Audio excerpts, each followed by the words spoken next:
But first, to the growing stoush between Aboriginal groups and their big mining neighbour in the Northern Territory's remote Gulf region.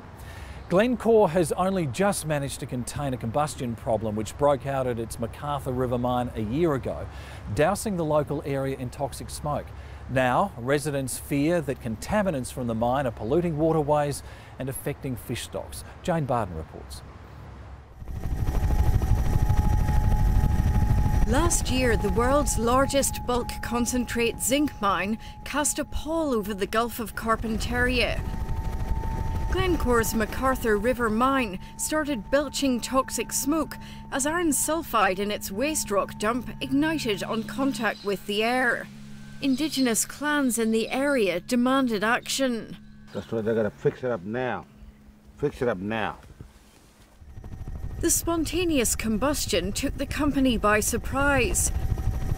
Now, more than a year later, the combustion has been almost brought under control. We did that by using large bulldozers to expose the reacting rock, allowing it to cool, and then we used the bulldozers to push shallower batters on the edge of the rock pile, which enabled us to compact the rock and to stop the reactions happening.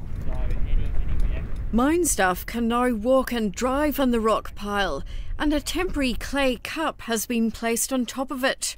And really that's designed to sort of minimise the ingress of the wet season rainfall and also the air into the dump. But the company failed to comply with the direction by the Environment Protection Authority to conduct an air monitoring audit in the nearby town of Borroloola.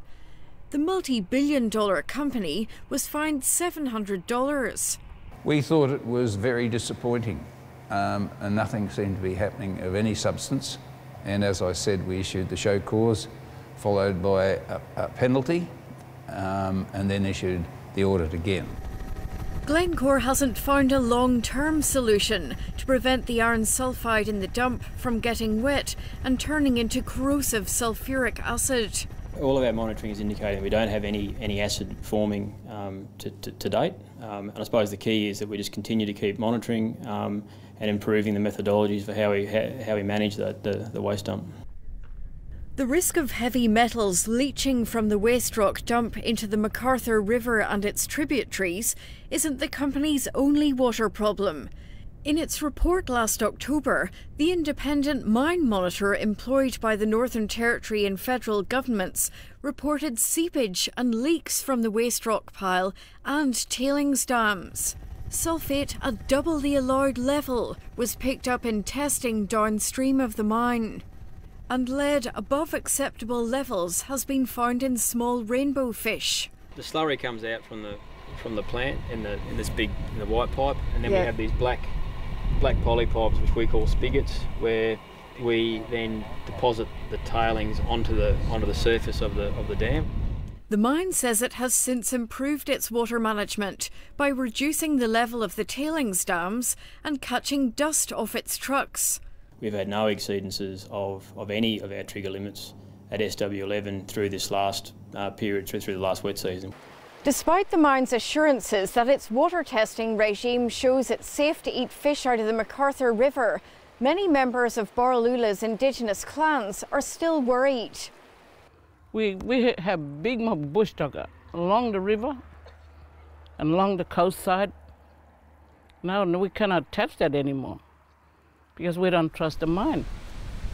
For 20 years, the clans have been opposing the development of the mine on the McArthur River, right on top of their Rainbow Serpent dreaming site. Senior Garrowa man Jack Green details the fight in his paintings. He doesn't trust Glencore's water testing and wants community members to oversee it. It doesn't matter what they say. We don't believe, because we need to see that. We need to be there when they're doing that testing, yeah. The Territory Mines Department last year promised to carry out independent fish testing and share the results. Nobody responded yet, we're still waiting, no communication back to the people, The Mines Department says it will soon award a tender for a consultant to interpret and review its water and fish testing.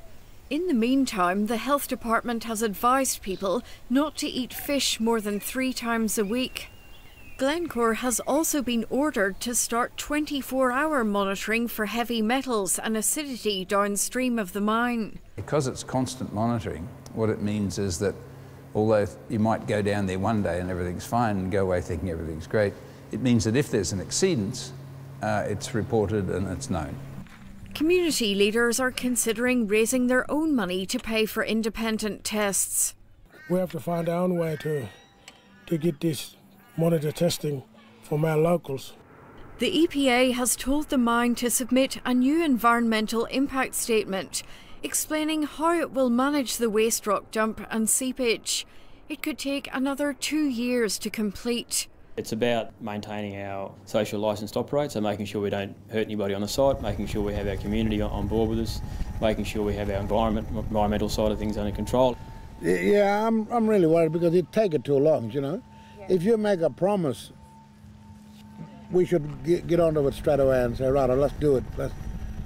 Let's make sure this thing doesn't happen in future, you know. Let's work together.